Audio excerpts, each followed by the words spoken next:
जनसत्ता संपादकीय गति 110 शब्द प्रति मिनट। Be ready. 3, 2, 1 स्टार्ट। जब से राजनीतिक दलों ने किसी भी तरह सत्ता पाने के समीकरण साधने शुरू किए हैं, तब से राजनीति में सिद्धांतों की जगह बाकी सारी चीजें प्रभावी होती चली गई हैं। उनमें बहुमूल्य धन, बल, जाति, धर्म, क्षेत्रीयता आदि को तो जगह मिली है। ऐसे प्रत्याशियों का मोल बढ़ गया है जो किसी भी तरह अपनी सीट जीत सकते हैं। यही वजह है कि दल बदल विरोधी कानून होने के बावजूद पिछले कुछ सालों में सांसदों विधायकों के पाला बदलने की प्रवृत्ति फिर से तेज हो उठी है। स्टॉप। इस तरह कई राज्यों में ऐसे दल सत्ता पर काबिज हो गए जिनके पास बहुमत नहीं था, पर दूसरे दल के नेताओं को तोड़कर अपने पाले में ला सकें। अभी 5 राज्यों में चल रहे विधानसभा चुनाव में तो जैसे सारे रिकॉर्ड टूटते नजर आ रहे हैं, ऐसी कोई विधायक हैं जो अपनी पार्टी की स्थिति डामाडोल देख दूसरी पार्टी में जगह बनाने की कोशिश करते देखे गए या देखे जा रहे हैं। पंजाब में तो एक विधायक ने पिछले 1.5 महीने में 3 बार पार्टी बदली। ऐसे ही कई विधायक गोवा, उत्तर प्रदेश और उत्तराखंड में भी देखे गए। उत्तर प्रदेश में तो सत्ताधारी दल से टूटकर जीत की संभावना वाले दल में शामिल होने वाले विधायकों का तांता सा लग गया था। इस तरह नेताओं के पाला बदलने से लोकतंत्र जैसे मजाक बन गया है। पैरा। धन्य है वे राजनीतिक दल भी जो ऐसे विधायकों से गलभैया कर लेते हैं। दरअसल पिछले कुछ सालों में राजनीति का भी कारपोरेटीकरण हो गया है। जहां वेतन अधिक मिला वहीं नौकरी पकड़ ली। राजनेताओं को भी पार्टी के सिद्धांत और उसके या फिर समाज और देश के प्रति निष्ठा से ज़्यादा सत्ता में जगह पाने का सिद्धांत महत्वपूर्ण लगता है। वे अब सत्ता से कतई बाहर रहना नहीं चाहते। राजनीतिक दलों को भी अगर कोई नेता ऐसा मिलता है जिसके चुनाव जीतने की गारंटी लगती हो, वो उसे गले लगा लेते हैं। नेता का चरित्र देखने की जहमत नहीं उठाते। यही वजह है कि राजनीति में आपराधिक पृष्ठभूमि के लोगों की तादाद लगातार बढ़ती गई है। बेशक इसे लेकर अदालतें तल्ख टिप्पणियां करती रही हों, पर राजनीतिक दलों को इससे कोई फर्क नहीं पड़ता। उनमें इस मामले में एक मूक सहमति सी भी जान पड़ती है। पश्चिम बंगाल चुनाव के समय कई नेता इधर से उधर गए।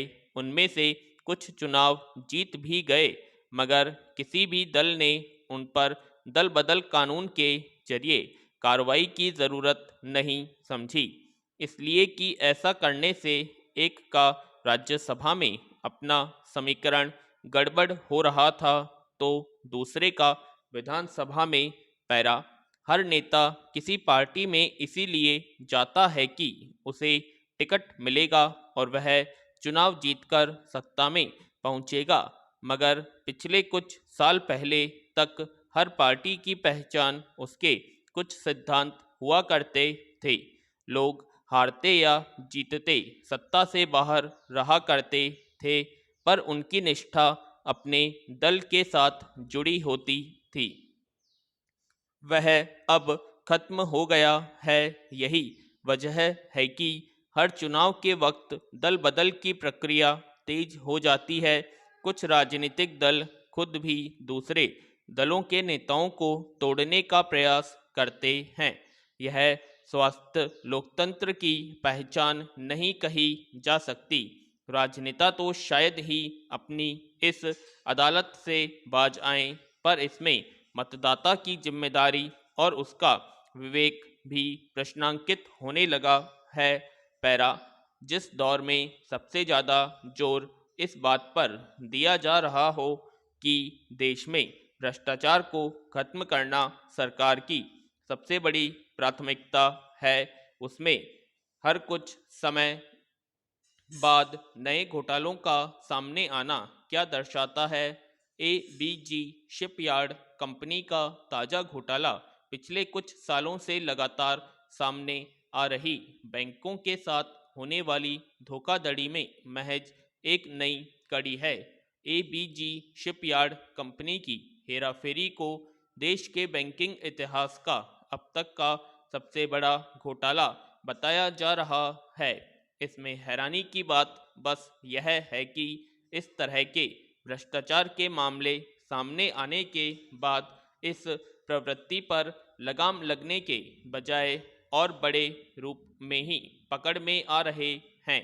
यह सब तब भी जारी है जब ऐसी हेराफेरी से देश को बड़े बड़े झटके लग चुके हैं।